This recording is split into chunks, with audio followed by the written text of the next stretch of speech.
मेरे प्यारे देशवासियों, नमस्कार। मन की बात में एक बार फिर आप सभी का स्वागत है।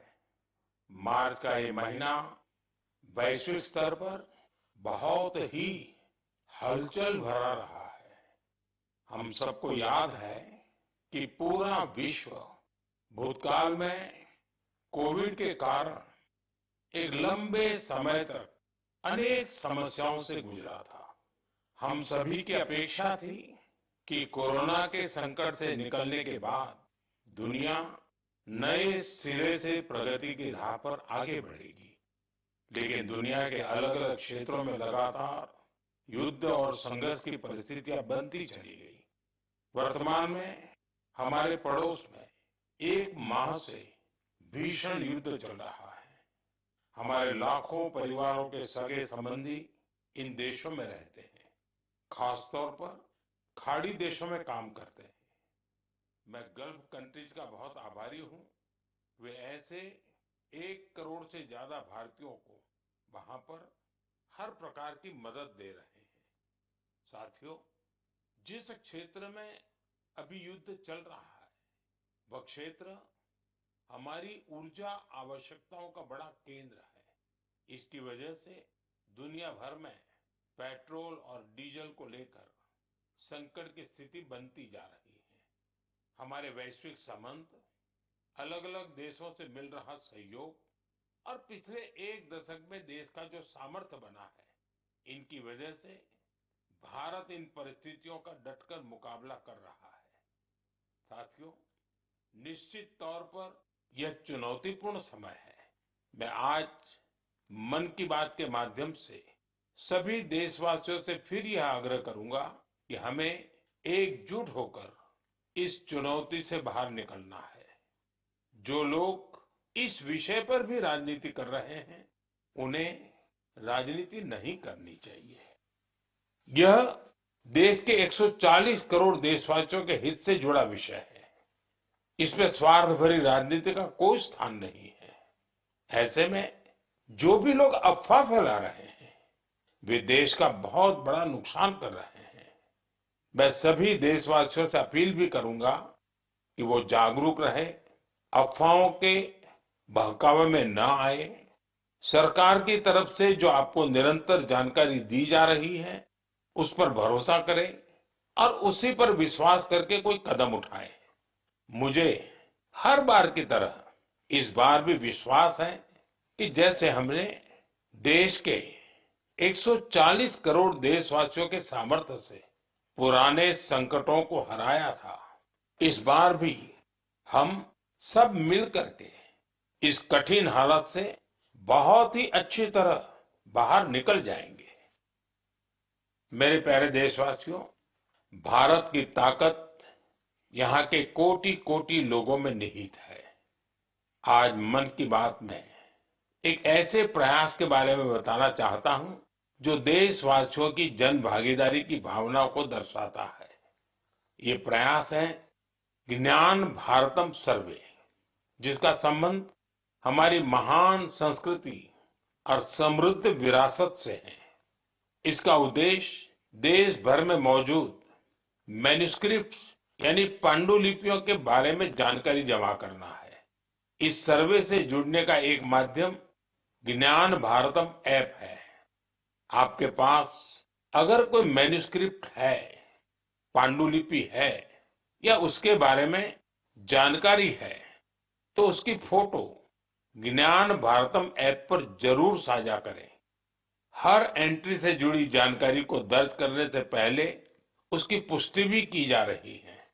मुझे इस बात की खुशी है कि अब तक हजारों मैन्युस्क्रिप्ट्स, पांडुलिपि लोगों ने शेयर की है। उदाहरण के तौर पर अरुणाचल प्रदेश के नामसाई के चा नंती सिंह लोआंग जी ने ताई लिपि में पांडुलिपियां साझा की है। अमृतसर के भाई अमित सिंह राणा ने गुरुमुखी लिपि में पांडुलिपि शेयर की है। यह हमारी महान सिख परंपरा और पंजाबी भाषा से जुड़ी लिपि है। कुछ संस्थाओं ने पाम लीफ यानी ताड़ के पत्तों पर लिखी मैन्युस्क्रिप्ट दी है। राजस्थान के अभय जैन ग्रंथालय ने कॉपर प्लेट्स पर लिखी बहुत पुरानी पांडुलिपियां शेयर की है।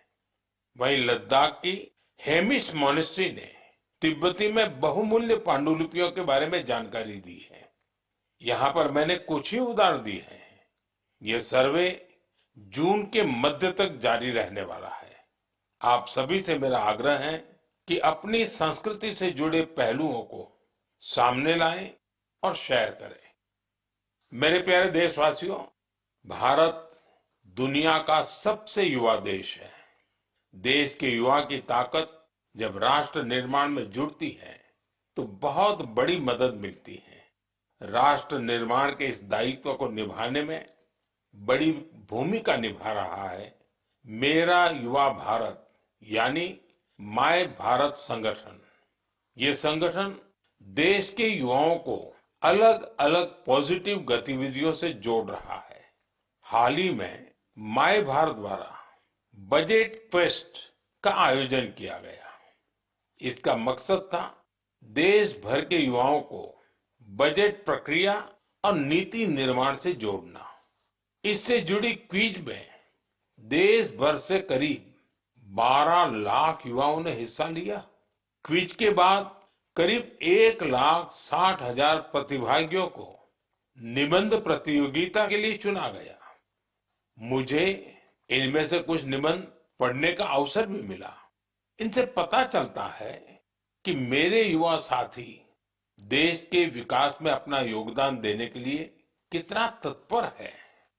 तेलंगाना के सूर्यापेट से कोटला रघुवीर रेड्डी, उत्तर प्रदेश के बाराबंकी से सौरभ बैसवार और बिहार के गोपालगंज से सुमित कुमार ने किसान कल्याण से जुड़े टॉपिक पर लिखा है। पंजाब के मोहाली से आंचल और ओडिशा के केंद्रपाड़ा से ओम प्रकाश रथ ने वुमेन लेड डेवलपमेंट को आगे बढ़ाने के तरीकों पर अपने विचार प्रकट किए हैं।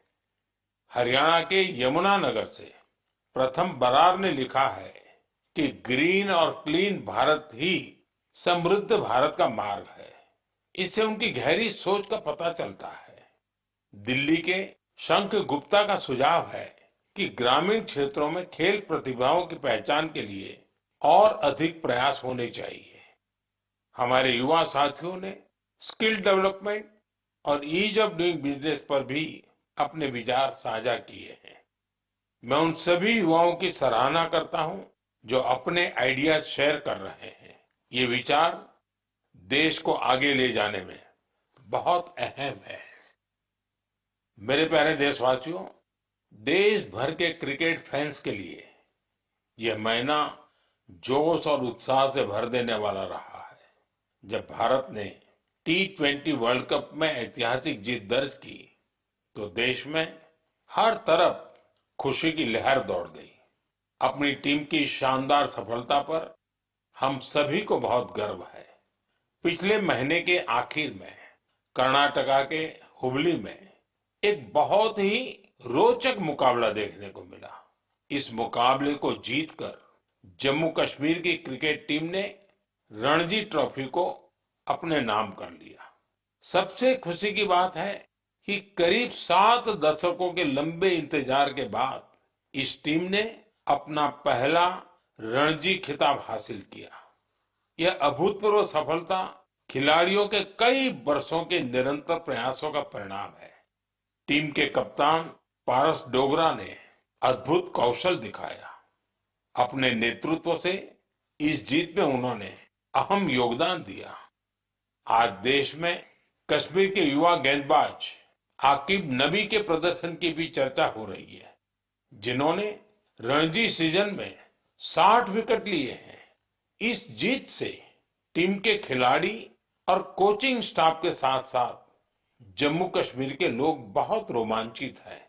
क्रिकेट के मैदान में इस शानदार प्रदर्शन के बाद वहां के युवाओं में खेलों के प्रति उत्साह और बढ़ गया है। आने वाले समय में यह कई युवाओं को स्पोर्ट्स को अपनाने के लिए प्रेरित करेगा। जम्मू कश्मीर के लोगों में खेलों को लेकर गजब का जज्बा रहा है। मुझे खुशी है कि अब यह बड़े खेल आयोजनों का हब भी बनता जा रहा है। खेलो इंडिया विंटर गेम्स के लिए गुलमर्ग तो पहले ही अपनी पहचान बना चुका है। फुटबॉल जैसे स्पोर्ट्स भी यहाँ के युवाओं के बीच काफी लोकप्रिय है। मुझे आशा है कि आने वाले समय में जम्मू कश्मीर के खिलाड़ियों की जीत का यह सिलसिला यूं ही जारी रहेगा।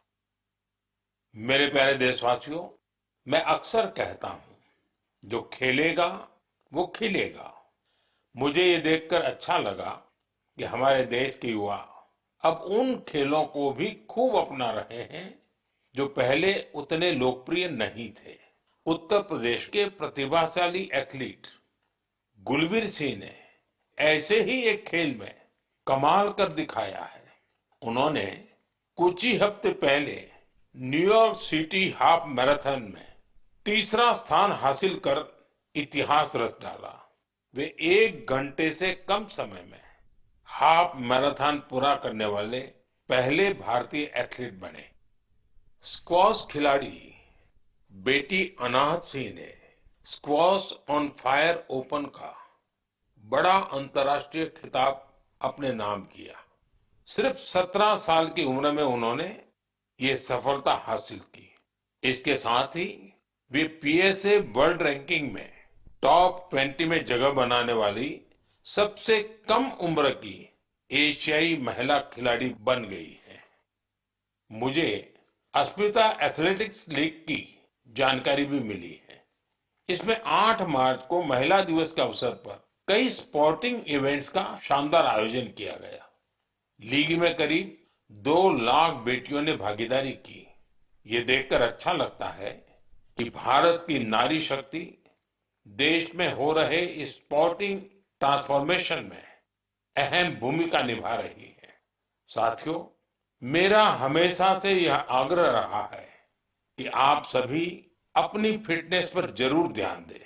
अंतर्राष्ट्रीय योग दिवस में अब 100 दिनों से भी कम समय बचा है।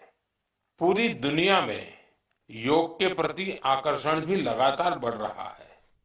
अफ्रीका के जिबूती में अलमिस जी अपने अरविंद योग सेंटर के जरिए योग को बढ़ावा दे रहे हैं। वे यहाँ की कई और जगहों पर भी लोगों को योग सिखाते हैं। आप में से कई लोगों ने इंस्टाग्राम कंटेंट क्रिएटर युवराज दुआ की पोस्ट पर मेरे से रिप्लाई को लेकर कमेंट्स किए हैं। उन्होंने मुझसे आग्रह किया था कि मैं उनके पिता से कहूं कि वे शुगर इंटेक कम करें। मुझे खुशी है कि मेरे अनुरोध का उनके पिता पर सकारात्मक प्रभाव पड़ा है। मैं आप सभी से आग्रह करूंगा कि आप भी शुगर इंटेक को कम करें और जैसा मैंने पहले भी कहा है, हमें खाने के तेल में 10% की कटौती भी करनी है। इन छोटे छोटे प्रयासों से आप मोटापे और लाइफस्टाइल से जुड़ी बीमारियों से दूर रहेंगे। मेरे प्यारे देशवासियों, एक पुरानी कहावत है, करत करत अभ्यास के जड़ मत होत सुजान। यानी जब हम निरंतर अभ्यास करते हैं तो उतनी ही ज्यादा बुद्धिमत्ता हासिल करते जाते हैं। लोग भी सबसे बेहतर तब सीखते हैं जब उनकी सक्रिय भागीदारी होती है। मुझे बेंगलुरु में शिक्षा से जुड़े एक यूनिक प्रयास के बारे में जानकारी मिली है।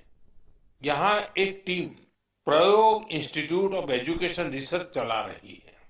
इस टीम का रिसर्च प्रोजेक्ट पर विशेष फोकस है।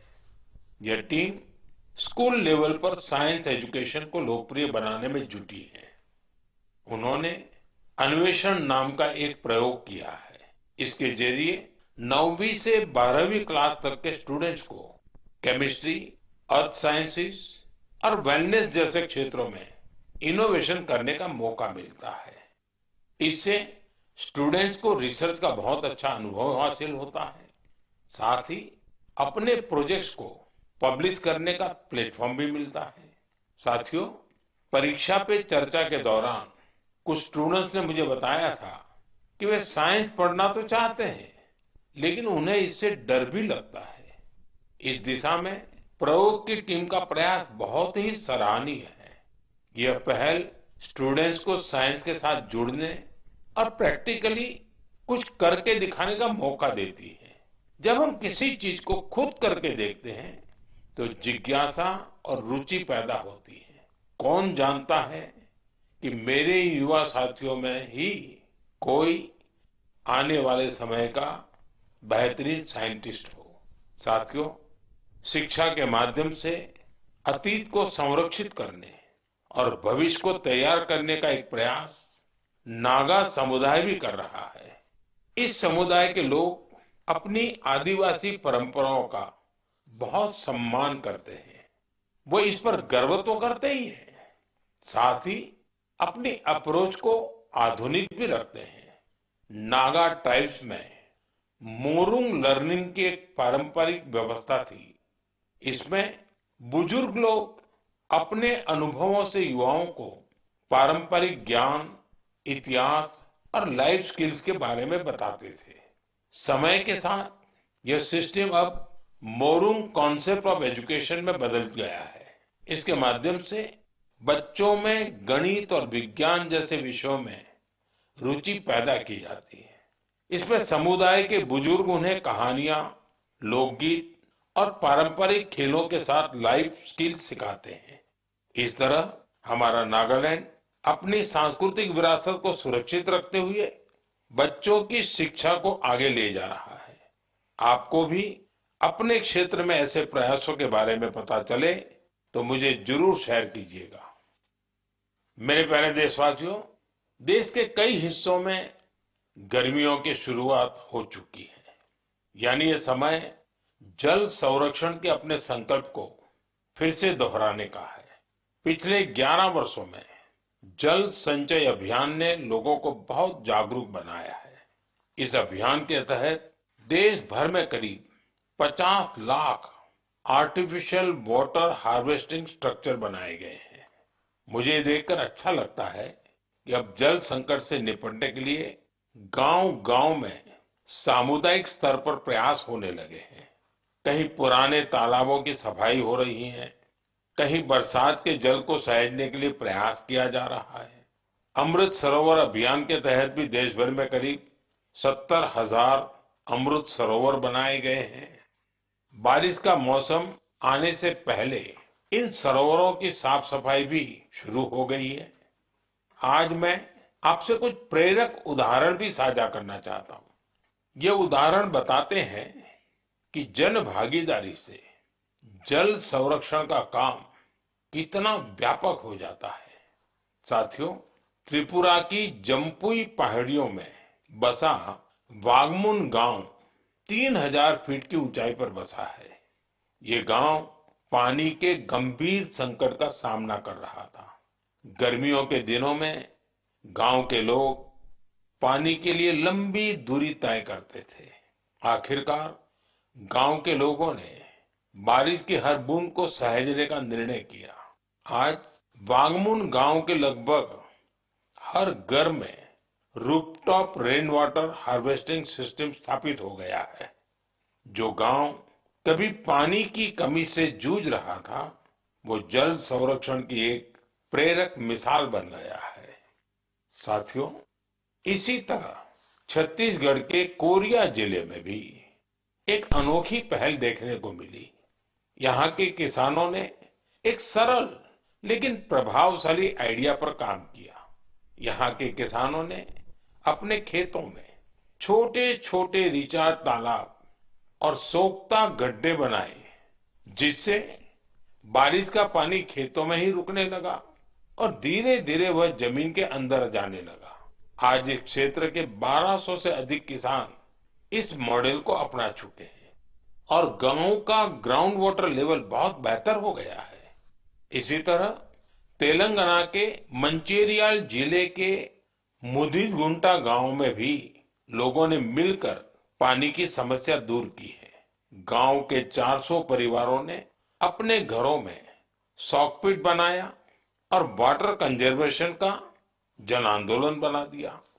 इससे गांव का ग्राउंड वाटर लेवल बेहतर हुआ है। साथ ही प्रदूषित पानी की वजह से होने वाली बीमारियां बहुत कम हो गई है। मेरे प्यारे देशवासियों, हमारे मछुआरे भाई बहन सिर्फ समुद्र के योद्धा नहीं है, बल्कि वे आत्मनिर्भर भारत की एक मजबूत नींव भी है। वे सुबह होने से पहले समंदर की लहरों से जूझते हुए अपने परिवार के साथ साथ देश की अर्थव्यवस्था को मजबूती देने में जुट जाते हैं। ऐसे मेहनतकश मछुआरों का जीवन आज कई तरह से आसान बनाया जा रहा है, चाहे बंदरगाहों का विकास हो या मछुआरों के लिए बीमा। ऐसी कई पहल उनके बहुत काम आ रही है। हम जानते हैं कि समंदर में उनकी गतिविधियों को मौसम का रुख बहुत प्रभावित करता है। इसे देखते हुए टेक्नोलॉजी के जरिए भी उनकी पूरी मदद की जा रही है। मुझे बेहद खुशी है कि ऐसे प्रयासों से हमारा फिशरीज सेक्टर न केवल समृद्ध हो रहा है, बल्कि कुछ नया करने का जज्बा भी भर रहा है। आज फिशरीज और सीवीड के क्षेत्र में नए नए इनोवेशन हो रहे हैं और हमारे मछुआरे भाई बहन आत्मनिर्भर बन रहे हैं।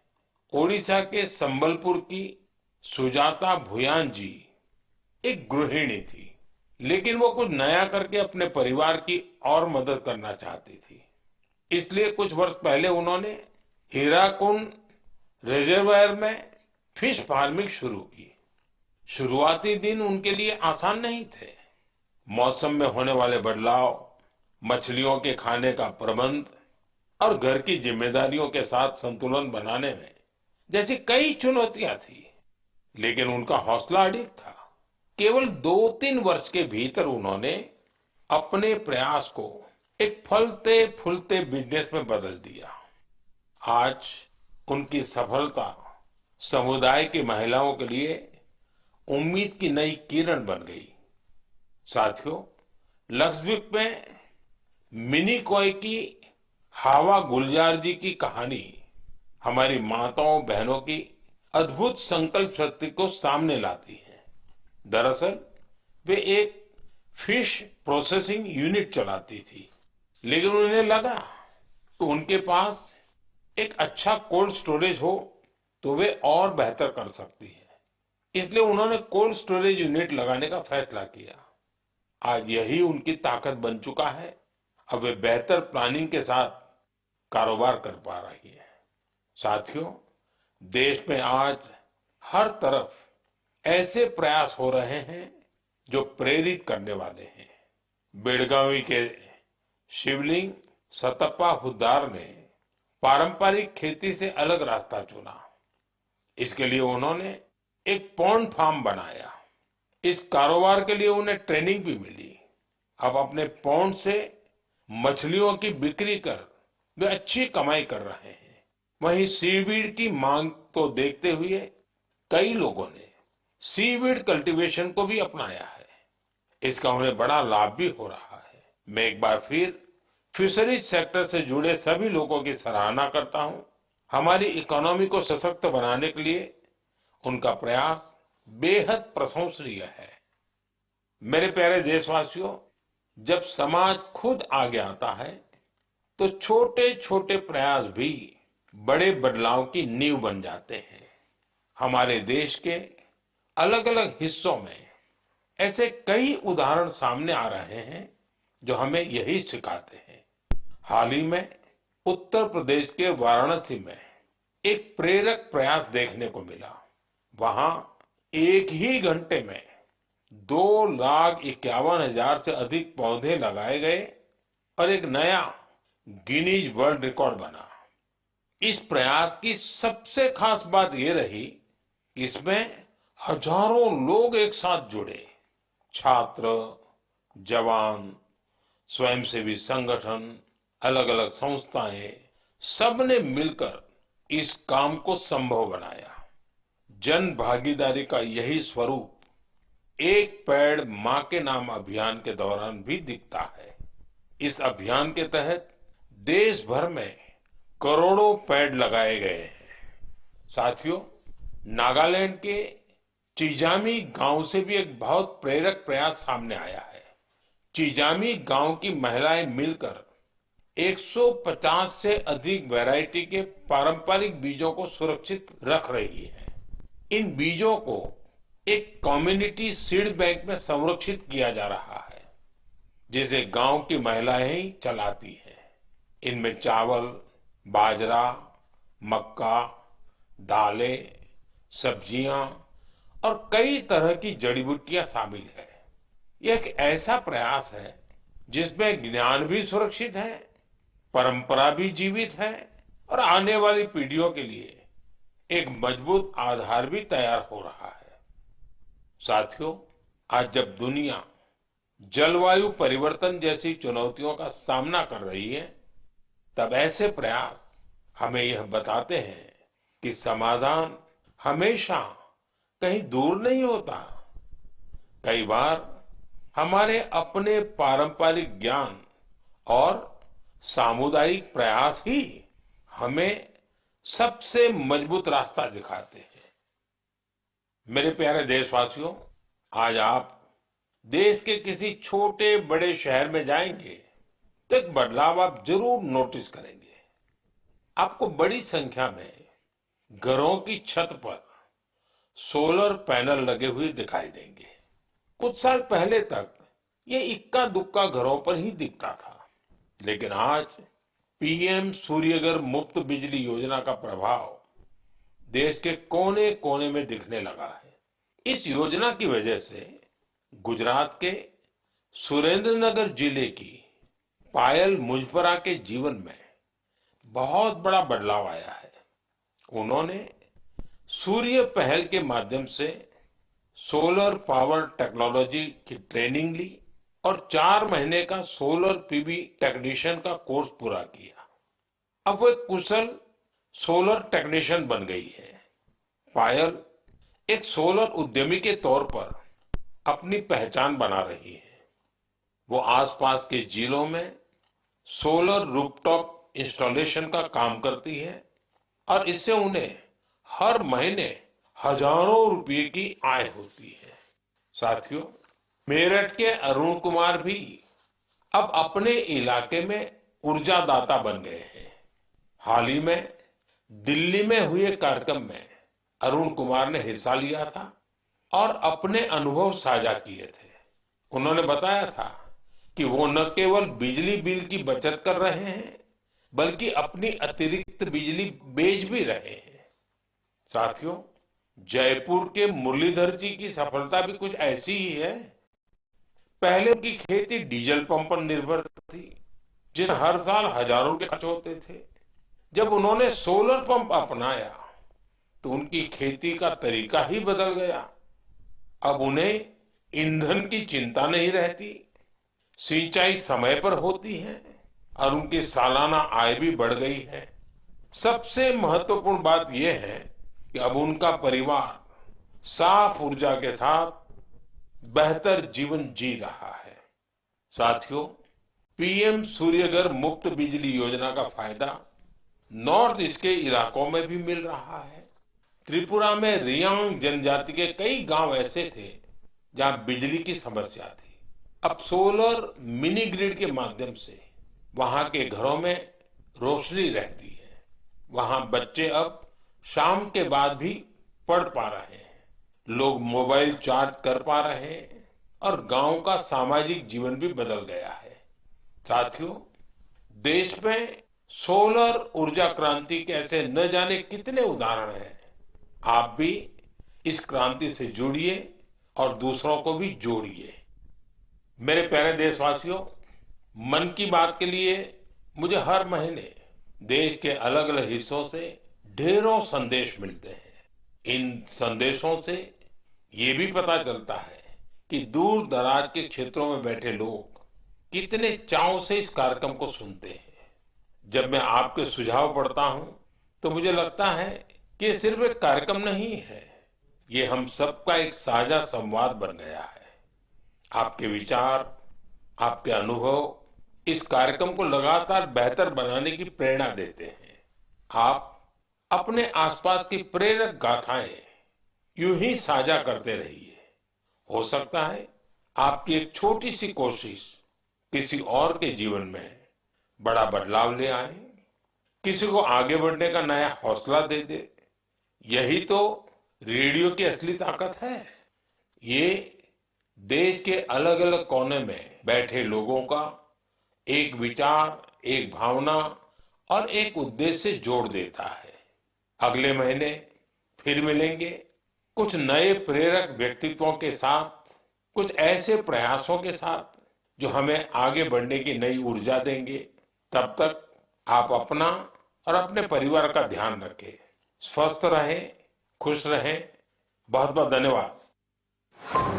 पीएम मोदी को आप सुन रहे थे। पीएम ने कहा कि पड़ोस में वहां से भीषण युद्ध चल रहा है, मैं खाड़ी देशों का आभार व्यक्त करता हूं। इस बीच पीएम ने कहा खाड़ी देश इस समय युद्ध से प्रभावित हैं, तो पड़ोस में एक माह से लेकर जो भीषण युद्ध का भी जिक्र करते हुए पीएम मोदी नजर आए। तो मन की बात कार्यक्रम की प्रधानमंत्री नरेंद्र मोदी ने, और इसी के साथ उन्होंने बताया कि पेट्रोल, डीजल और एलपीजी पर संकट और इस समय राजनीति नहीं होनी चाहिए। एकजुट होकर संकट से हमें निकलना है, जागरूक रहें, बहकावे में ना आए। कठिन हालात हैं लेकिन मिलकर बाहर निकलेंगे। पीएम मोदी कहते हुए नजर आए कि इस समय स्वार्थ वाली राजनीति ना हो। मौजूदा समय बेहद चुनौतीपूर्ण है। दुनिया में इस समय ऊर्जा का संकट है। सरकार की जानकारी पर विश्वास रखें, पीएम ये कहते हुए नजर आए। भारत ने T20 वर्ल्ड कप में ऐतिहासिक जीत दर्ज की है। हम सभी को अपनी टीम पर गर्व है। जम्मू कश्मीर ने अपना पहला रणजी खिताब प्राप्त किया। देश में कश्मीर के युवा गेंदबाज आकिब नबी की चर्चा है।